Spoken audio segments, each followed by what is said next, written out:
Now the position of the two circles already अपन ने पढ़ चुके हैं कि अगर इस प्लेन में दो सर्कल की हमें रिलेटिव पोजीशन चेक करनी है तो कैसे करते थे, उनके सेंटर्स के बीच का डिस्टेंस को कंपेयर करते थे r1 प्लस r2 से और मॉड r1 माइनस r2 से।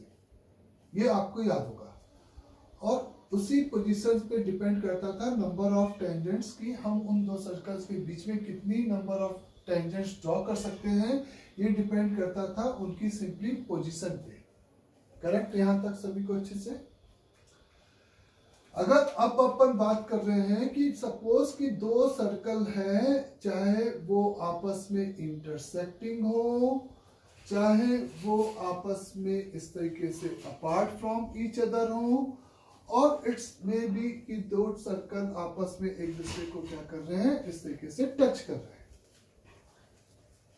तो इन तीनों ही केसेस में the length of direct common tangent, अच्छा डायरेक्ट कॉमन टेंजेंट क्या होता है, उस टेंजेंट के रिस्पेक्ट में दोनों सर्कल सेम साइड में होते हैं। इस टेंजेंट को अपन क्या बोलते हैं, DCT यानी कि डायरेक्ट कॉमन टेंजेंट। बात सभी को क्लियर अच्छे से। तो अब यहां पर अपन पर्टिकुलरली बात कर रहे हैं सबसे पहले the length of the direct common tangent. The length of direct common tangent अगर आपको सही में कैलकुलेट करना है तो उसके लिए आप इस सेगमेंट चाहे किसी भी फिगर में बात करो, ये इस सर्कल का सेंटर है जिसके बीच का डिस्टेंस अगेन d है बच्चे। इस टेंजेंट है, इसको इससे मिलाया, इसको इससे मिलाया, तो ये सिंपल इसका रेडियस r1 हो गया और इसका ये रेडियस r2 हो गया, और ये यहाँ पर आपका d हो गया। ये आपका 90 डिग्री बच्चे और ये आपका 90 डिग्री। ये जो क्वाड्रिलेटरल है इसमें ये और इसी के अगर मैं एक पैरेलल कंस्ट्रक्ट कर दूं, आप इस क्वाड्रिलेटरल को देखो तो ये ऐसे जा रहा है, ये आपका इसके परपेंडिकुलर लाइन सिंपल, इसके परपेंडिकुलर लाइन आपकी r1 है, इसके परपेंडिकुलर लाइन आपकी r2 है। ये r1 है, ये r2 है इस फिगर में, ये आपका 90 है, ये 90 है और ये d है, और आपको ये लेंथ यहाँ पे चाहिए। तो आपने सिंपली कंस्ट्रक्ट कर दिया, इसी के पैरेललोग्राम बना दिया, इसी के पैरेलल इसको प्लॉट कर दिया, तो ये भी d हो जाएगा और ये जो पार्ट बचेगा वो बेसिकली r1 माइनस का क्या आ जाएगा, r2 बच जाएगा। तो the length of direct common tangent is equate with under root over the d square minus r1 minus r2 का whole square, where the d is the distance between their center। Centres के बीच का distance होगा, r1 और r2 common sense है, radius होंगे, तो ये आपका length of direct common tangent आएगा। ऑब्वियस है जब दो सर्कल आपस में एक दूसरे को टच कर रहे हैं, जब दो सर्कल स्पेशल केस में आपस में टच कर रहे हैं, इसका ये रेडियस r1 है और ये रेडियस r2 है, तो इस केस में d की जरूरत नहीं है। इस केस में d की जरूरत नहीं है क्योंकि d आपका कितना हो जाएगा, r1 प्लस r2 हो जाएगा। तो if the given circle touch कर रहे हैं externally, then the length of direct common tangent is equal under root over d square, यानी कि d कितना होगा बच्चे, अपने आप से पूछो तो r1 प्लस r2 का whole square minus r1 minus r2 का होल स्क्वायर, तो ये 4r1 r2 आ जाएगा जिसमें से मैंने 2 को बाहर कर दिया, तो the root over 2r1 r2 ये इस तरीके से हमें मिलेगा। तो द लेंथ की अगर बात करना है तो हमें इसी ज्योमेट्री को यूज करना है। सिंपल सी बात हो गई है, the length of the direct common tangent. और ये तीनों फिगर के लिए ये फॉर्मूला एप्लीकेबल होगा। लास्ट वाले फिगर में डी आपका स्पेशल केस हो जाएगा, जो कि R1 प्लस R2 के बराबर होगा। इस तरीके से हम लोग यहाँ पर ये स्टेटमेंट बोल सकते हैं। इसी के बाद आता है the length of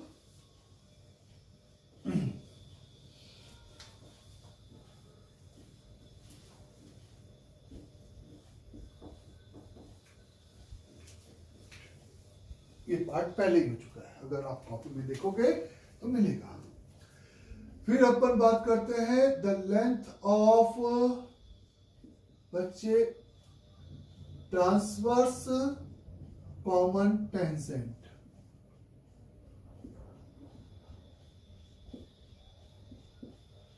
the length of the transverse common tangent उस टेंजेंट को बोलते हैं जिसके रिस्पेक्ट में दोनों सर्कल अपोजिट साइड में लाई करते हैं। और ट्रांसवर्स कॉमन टेंजेंट बेसिकली तब प्लॉट होता है जब दो सर्कल इस तरीके से अपार्ट फ्रॉम ईच अदर होते हैं। तो इस टेंजेंट को हम लोग क्या बोलते थे, TCT, यानी कि ट्रांसवर्स कॉमन टेंजेंट। और इसकी लेंथ का यहाँ पे बस यही मतलब है कि इस सेगमेंट की लेंथ। तो चूंकि इसके सेंटर्स का डिस्टेंस यहाँ पे d हो गया, एक statement d is the centres between their centres है। तो इस सेंटर को इसके पॉइंट ऑफ कांटेक्ट से मिलाएंगे तो ये R1 हो गया इस फिगर में, और ये इस फिगर में R2 हो गया। और मेरे को ये पोर्शन की लेंथ यहां से लेकर यहां तक के बीच में चाहिए। अंडरस्टैंड सभी को यहां तक ना। अब मैंने क्या किया, इस लेंथ को कैलकुलेट करने के लिए बच्चे, इस लेंथ को यहां पर कैलकुलेट करने के लिए सिंपली यहां पर इसी को पैरेलली एक्सटेंड कर दिया। पैरेलल क्या कर दिया, यहाँ पे एक्सटेंड कर दिया। इस R2 को R1 पे इस तरीके से एक्सटेंड कर दिया। तो पैरेलल एक्सटेंड किया है, तो कहने का मतलब कि इसको अगर मैं इससे मिला दूं तो आप समझो कि ये 90, ये 90, ये R1, ये R1, तो ये एक रेक्टेंगल हो गया। तो ये लेंथ अगर आपको AB कैलकुलेट करना था तो ये लेंथ आपका AB ही कहलाएगा। और इस राइट एंगल ट्रायंगल में ये D हो गया। ये लेंथ आपकी कितनी हो गई बच्चे, R1 प्लस R2, और ये लेंथ ऑफ AB हो गया। तो the length of transverse common tangent is equal the D square is the D square, क्योंकि ये आपका 90 degree, D square minus over R1 plus R2 का होल स्क्वायर होगा। तो ये एक सिंपल सा फॉर्मूला हमें याद रखना है कि the length of the transverse common tangent is equal to the root over D square minus R1 plus R2 का होल स्क्वायर। आपका ये फॉर्मूला यहाँ पर सिंपली एप्लीकेबल होगा। अंडरस्टैंड सभी को अच्छे से। तो ये आपका किसका फॉर्मूला हो गया, the length of the transverse common tangent. Correct. फिर इसी के बाद इसी में नया कॉन्सेप्ट आता है कि जब आपके दो सर्कल्स के बीच में कॉमन टेंजेंट की क्या है, इक्वेशन लिखनी है। The method for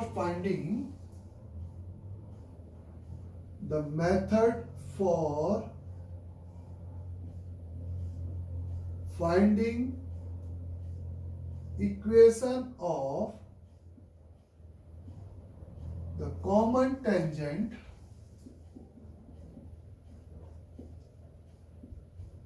drawn between circle.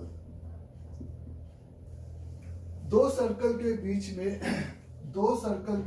में इस कॉमन टेंजेंट की जो इक्वेशन होगी उसको फाइंड आउट करने का आपको तरीका हम यहाँ पे सीखेंगे।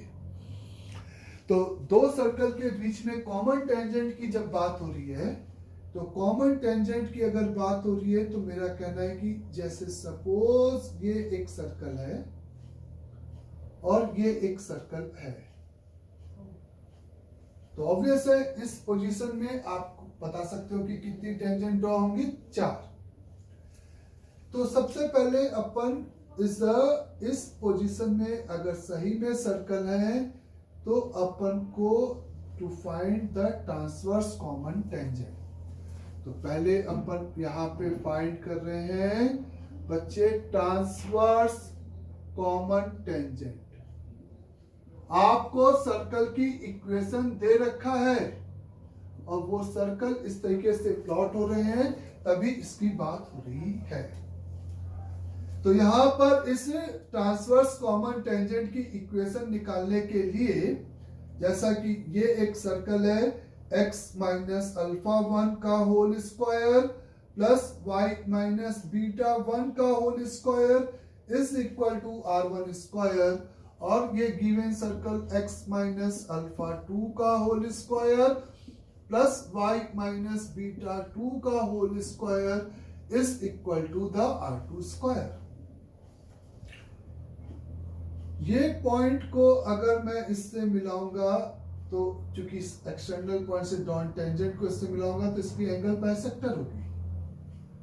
इस पॉइंट को इसके सेंटर से मिलाऊंगा तो एंगल बाइसेक्टर होगी, और एक एंगल की इस डायरेक्शन में एक ही एंगल बाइसेक्टर होगी।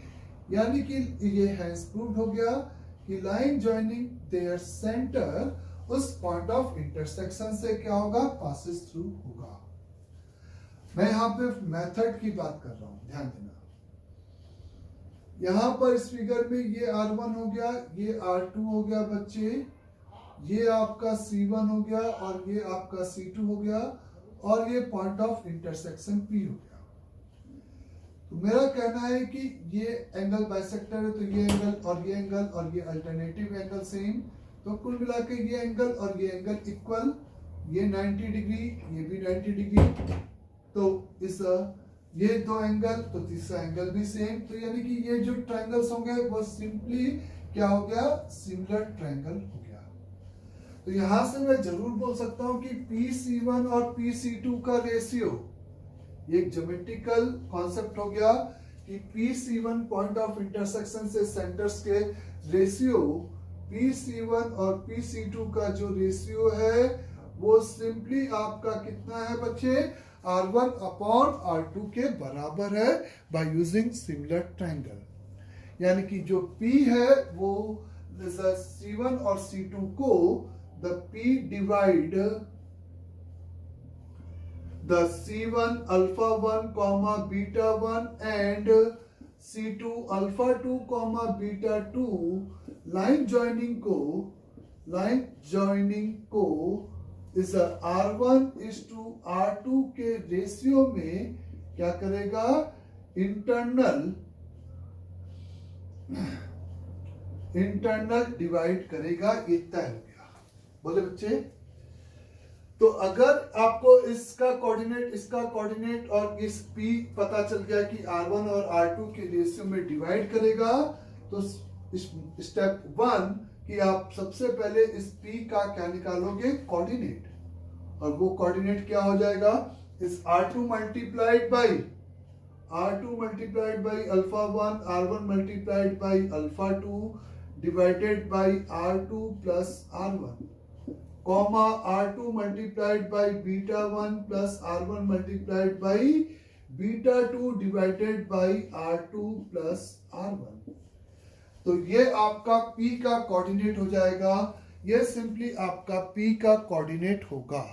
P यानी कि किसका बच्चे, उस ट्रांसवर्स कॉमन टेंजेंट का पॉइंट ऑफ इंटरसेक्शन। अब आप क्या करोगे कि जैसे ही आपको ये पॉइंट पता चल गया ना, तो इस पॉइंट, एक्सटर्नल पॉइंट से किसी भी सर्कल पे आप क्या निकालोगे, ड्रॉन टेंजेंट का इक्वेशन। एक्सटर्नल पॉइंट से ड्रॉन टेंजेंट का इक्वेशन लिखने का तरीका, आप इस सर्कल की एक टेंजेंट लिखते थे, उसको पासिंग थ्रू द पॉइंट से क्या करते थे, सेटिस्फाइड। फिर इसके बाद आप, ये आपका स्टेप 1 हो गया, ये आपका स्टेप 1 हो गया बच्चे। Step 2, to find the to find the drawn tangent from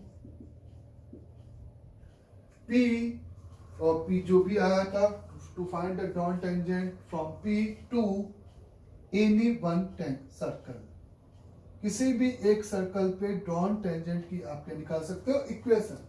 मैं फिर से रिपीट कर रहा हूं, इस एक्सटर्नल पॉइंट से किसी भी, क्योंकि ये तय हो गया कि उसको जब मैं पीछे मूव करूंगा तो वो दूसरे सर्कल को क्या करेगा, टच करेगा। तो इस ड्रॉन टेंजेंट की इक्वेशन के लिए आप सर्कल की इक्वेशन, टेंजेंट की इक्वेशन नॉर्मल फॉर्म में लिखते थे, यानी कि y minus beta one is equal to m multiplied by x minus x1 plus minus r into root over 1 plus m square, और इस पासिंग थ्रू द पॉइंट से उसको क्या करा के सिंपली सेटिस्फाइड कराकर आप m में एक क्वाड्रेटिक मिलती थी, उससे m1 और m2 दो वैल्यूज निकाल के और पासिंग थ्रू द पॉइंट अपन को पता है, तो अपन सिंपली यहाँ पे टेंजेंट की इक्वेशन लिख सकते हैं।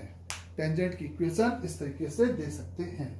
तो ये आपका ट्रांसवर्स कॉमन टेंजेंट की बात हो गई, ये आपका सिंपली ट्रांसवर्स कॉमन टेंजेंट की बात हो गई। बच्चे ये बात सभी को क्लियर अच्छे से, ये मेरी क्या हो गई, ट्रांसवर्स कॉमन टेंजेंट की कहानी हो गई। नाउ अगर अपन को मेथड फॉर फाइंडिंग द इस कहा जाए कि डायरेक्ट कॉमन टेंजेंट की इक्वेशन चाहिए, डायरेक्ट कॉमन टेंजेंट की आपको सिंपली यहां पर क्या चाहिए, इक्वेशन चाहिए। तो वो ऑब्वियस है तीन केस हो सकते हैं, चाहे तो इंटरसेक्टिंग सर्कल में भी हो सकते हैं, अपार्ट फ्रॉम ईच अदर भी हो सकते हैं, और दोनों सर्कल एक दूसरे को एक्सटर्नल टच कर रहे हैं तो भी अपन डायरेक्ट कॉमन टेंजेंट लिख सकते हैं या प्लॉट कर सकते हैं। उसी की इक्वेशंस की यहाँ पे हम लोग बात कर रहे हैं। तो अगर डायरेक्ट कॉमन टेंजेंट चाहिए तो वो तीनों केस में निकालने का एक ही तरीका होगा, तीनों केस में निकालने का बच्चे एक ही तरीका होगा। ये आपको P हो गया, ऑब्वियस है, इसको इससे सेंटर से मिलाएंगे तो ये एंगल बाइसेक्टर, और इसके सेंटर से भी मिलाएंगे तो एंगल बाइसेक्टर, यानी कि अगेन ये C1 और ये C2 और ये P कोलिनियर हो गया बच्चे, और ये R1 और ये R2 और ये 90 और ये एंगल कॉमन, तो ये छोटा ट्रायंगल बड़ा ट्रायंगल अगेन आपका यहाँ पे इज अ सिमिलर ट्रायंगल हो गया। तो मैं अगेन कह सकता हूं PC1 डिवाइडेड बाई PC2 आपका R1 अपॉन R2 के बराबर होगा, PC1 डिवाइडेड बाई PC2 आपका R1 अपॉन R2 के बराबर होगा। अगेन आपको इसका कोऑर्डिनेट पता है अल्फा 1 बीटा 1, आपको इसका कोऑर्डिनेट अल्फा 2 बीटा 2 सेंटर पता है, तो आप P का कोऑर्डिनेट निकाल सकते हो। और figure say that very clear कि जो P है वो C1 C2 को एक्सटर्नल डिवाइड करेगा, तो इस P का कोऑर्डिनेट क्या लिखोगे, R2, इस रेशियो का इसमें मल्टीप्लाई, यानी कि R2 multiplied by alpha 1, R1 multiplied by alpha 2 इस divided by R2 minus R1, और comma is R2 multiplied by beta 1 minus R1 multiplied by beta 2, और उसी ऑर्डर में R2 माइनस R1। ये आपको P का कोऑर्डिनेट आ गया। और फिर से अगेन किसी भी एक सर्कल को पकड़ के सेम प्रोसीजर, उस एक्सटर्नल पॉइंट से ड्रॉन टेंजेंट की आपको क्या निकालना है, सिंपली इक्वेशन यहाँ पे फाइंड आउट करनी है। इस ड्रॉन टेंजेंट की आपको क्या निकालना है, इक्वेशन यहाँ पे फाइंड आउट करनी है। क्लियर बच्चे अच्छे से?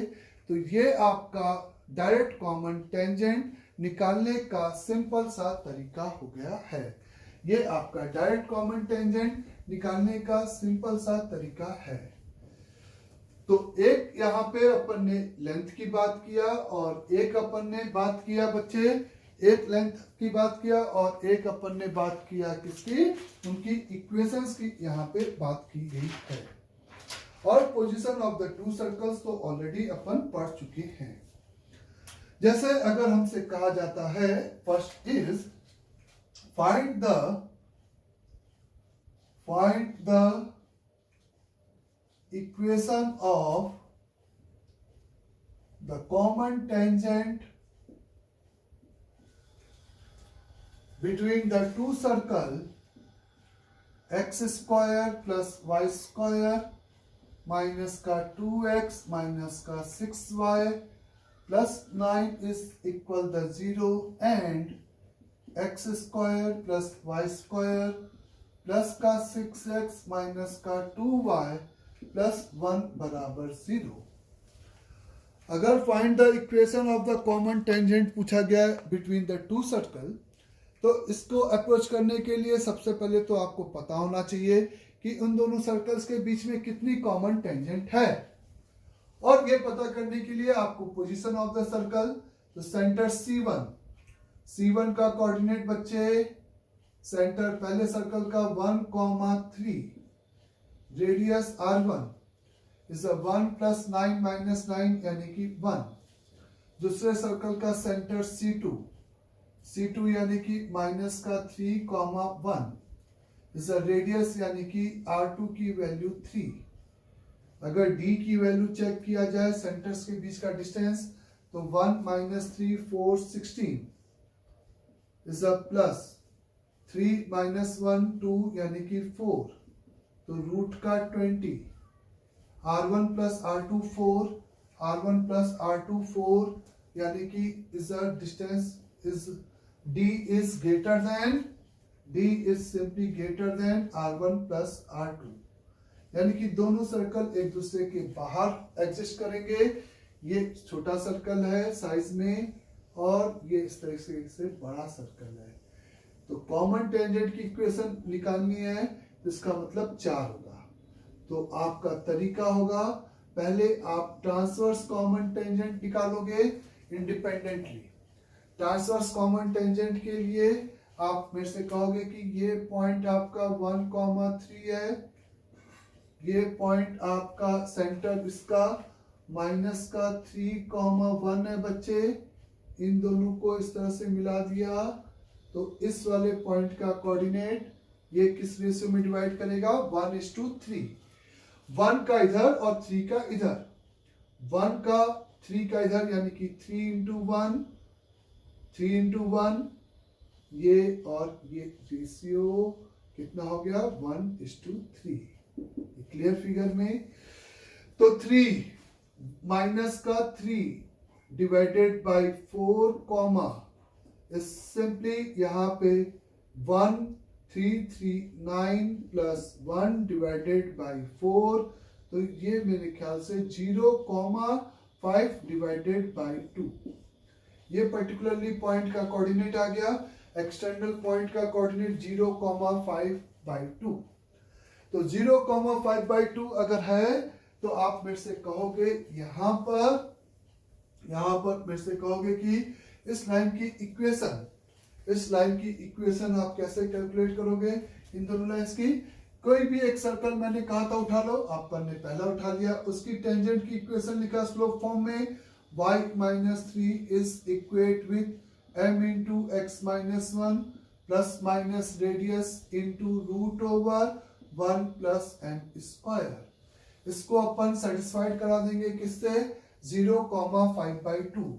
तो 5 डिवाइडेड बाय 2 माइनस का 3 इज इक्वेट विथ 0 यानी कि minus m plus minus root over 1 plus m square. तो ये आपका 6, ये आपका m आ गया इधर, माइनस का 1 डिवाइडेड बाय 2 का whole square is equal to 1 plus m square. अगर देखा जाए तो m स्क्वायर प्लस 1/4 माइनस का m is equal to 1 plus m square. आप यहाँ नोटिस करो कि m स्क्वायर मर रहा है, यानी कि m का एक रूट टेंडिंग टू इंफिनिटी हो गया और दूसरा रूट आपका m इज इक्वल 1/4 माइनस 1 यानी कि माइनस का 3/4 हो गया। तो now the equation of common tangent, transverse common tangent अगर बोला जाए तो इस पॉइंट से जाने वाली एक लाइन जिसका स्लोप y माइनस का 5/2 इज इक्वल माइनस का 3/4 x माइनस 0 आंसर होगा। और एक और आंसर होगा इंफिनिटी यानी कि वर्टिकल लाइन, और 0,5/2 से जाने वाली वर्टिकल लाइन सिंपली x बराबर 0। तो ये दो आपकी क्या निकल के आएगी, ट्रांसवर्स कॉमन टेंजेंट। इस तरीके से आपको यहां पर पता चलेगा, ये क्या हो जाएगा, ट्रांसवर्स कॉमन टेंजेंट। इसी पे पैरेलली अगर आपको क्या निकालना है बच्चे, इसी क्वेश्चन में आपको एक और चीज निकालनी थी, ऑल द टेंजेंट्स की बात हो रही थी। तो आपको इसमें डायरेक्ट कॉमन टेंजेंट के लिए एक मैं नया फिगर बनाया, ऐसे ऐसे, और सिंपली ये आपका ऐसे हो गया और ये आपका इस तरीके से चला गया। तो ये वाला पॉइंट का कोऑर्डिनेट हमें पता है कि एक्सटर्नल डिवाइड करेगा, तो बीच में ऊपर 1 मल्टीप्लाइड बाई माइनस का 3 minus 3 multiplied by 1 3 divided by is 1 minus 3 यानी कि -2। इस comma 1 multiplied by 1 3 multiplied by 3 9 divided by 1 minus 3 यानी कि -2। तो ये जो पासिंग थ्रू द पॉइंट है डायरेक्ट कॉमन टेंजेंट का P, वो पॉइंट आपको मिलेगा यहाँ पे -6 यानी कि 3 -8 यानी कि 4 3,4 आएगा।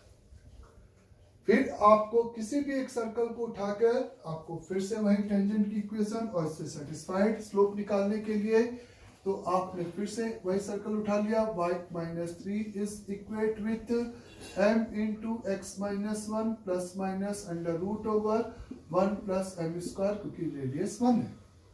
3,4 से सेटिस्फाइड किया तो 4 तो 1 हो गया, 3 किया तो इस इक्वल द 2m हो गया बच्चे, plus minus under root over 1 plus का m स्क्वायर, तो 1 इसको इधर लाके स्क्वायरिंग कर रही हूँ, 4m स्क्वायर माइनस का 4m 1 प्लस का m स्क्वायर, 1 से 1 मर गया, m की एक वैल्यू 3m स्क्वायर माइनस का 4m बराबर 0, m का एक वैल्यू 0 और एक वैल्यू 4 डिवाइडेड बाई 3 आ गया। देख लेना कैलकुलेशन। तो m बराबर 0 पासिंग थ्रू द पॉइंट पता ही था, और स्लोप 0 यानी कि हॉरिजॉन्टल लाइन। तो दो आंसर, एक y बराबर 4 हो गया और एक y minus 4 is equal 4/3 into x minus 3। ये दो आंसर और हो गए।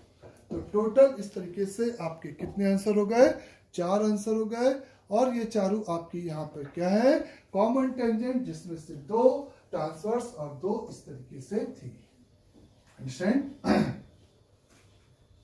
Next is find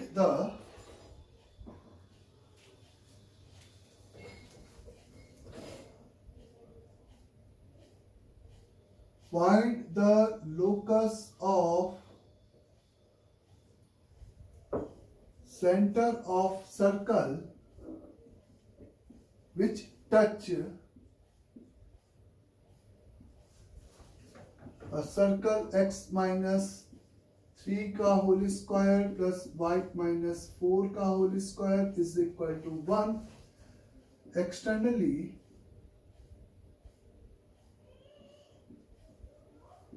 externally and also touch x-axis. Find the locus of the center of a circle which touch the given circle externally and also touch the x-axis. आप ये समझ ले, जब भी एक सर्कल दूसरे सर्कल को टच अगर कर रहा है एक्सटर्नल या इंटरनल, तो वो कंस्ट्रेंट जरूर अप्लीकेबल होगा। सेंटर्स के बीच का जो डिस्टेंस है वो sum of the radius for external और difference of the radius for internal. तो ये एक सर्कल है इस तरीके से आपका एक्स वाई प्लेन में कहीं पे भी, और एक ये एक्स एक्सिस है, और आपको एक वेरिएबल सर्कल जो कि इस सर्कल को और इस लाइन को सिंपली यहाँ पे टच कर रहा है, इसी के सेंटर का आपको क्या चाहिए बच्चे, लोकस चाहिए। इसी के सेंटर का आपको क्या चाहिए, लोकस चाहिए। तो ये बात तय है कि अगर ये सर्कल इस सर्कल को टच कर रहा है तो हमें किसी ना किसी तरीके से सेंटर्स के बीच का जो डिस्टेंस है r1 प्लस r2 कांस्टेंट लगाना ही लगाना है। तो चूंकि ये सर्कल आपका 3,4 इसका सेंटर हो गया और इसका रेडियस 1 हो गया, इसी पॉइंट का लोकस ये था तो h, k एज्यूम कर लिया, सीधी सी बात हो गई बच्चे। और ये एक्स एक्सिस को अगर टच कर रहा है तो इसका जो रेडियस होगा, इस सर्कल का रेडियस अगर होगा तो वो मॉड ऑफ के होगा। इनफैक्ट यहाँ पे तो के ही होगा क्योंकि वो सर्कल हमेशा एक्स एक्सिस के ऊपर ही एग्जिस्ट करेगा। नाउ इनहाउ तो के आपने सिंपल यहाँ पे लिख दिया बच्चे इसको, ये बात सभी को क्लियर अच्छे से। और आपको एच और के में इक्वेशन चाहिए थी तो आपने सिंपल यहाँ पर h माइनस 3 का whole square plus k minus 4 का whole square is equal 1 plus k, ये अंडर रूट के बराबर कर देंगे। ये सभी को क्लियर हुआ। और इसी रिलेशन को बोथ साइड स्क्वायरिंग करते हुए हम सिंपली यहाँ पर वो लोकस की बात कर सकते हैं जो हमें यहाँ पर कैलकुलेट करना था। करेक्ट सभी को अच्छे से। फिर अगर फाइंड द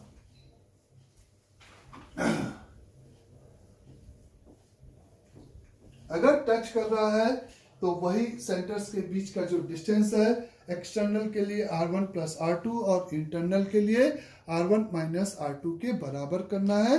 चलो कोई नहीं, अब फिर नेक्स्ट क्लास में इसके आगे कंटिन्यू करेंगे, है ना। ओके, यहाँ तक सभी को क्लियर। तो आज की क्लास में एक तो इम्पॉर्टेंट क्या था, पोल एंड पोलर था, और दूसरा ऑर्थोगोनल इंटरसेक्शन था, लेंथ ऑफ कॉमन टेंजेंट थी, इक्वेशन ऑफ कॉमन टेंजेंट कैसे निकालना था ये था, और position of the circle already हम लोग पढ़ चुके हैं, उस पे बेस क्वेश्चन होंगे। ठीक है।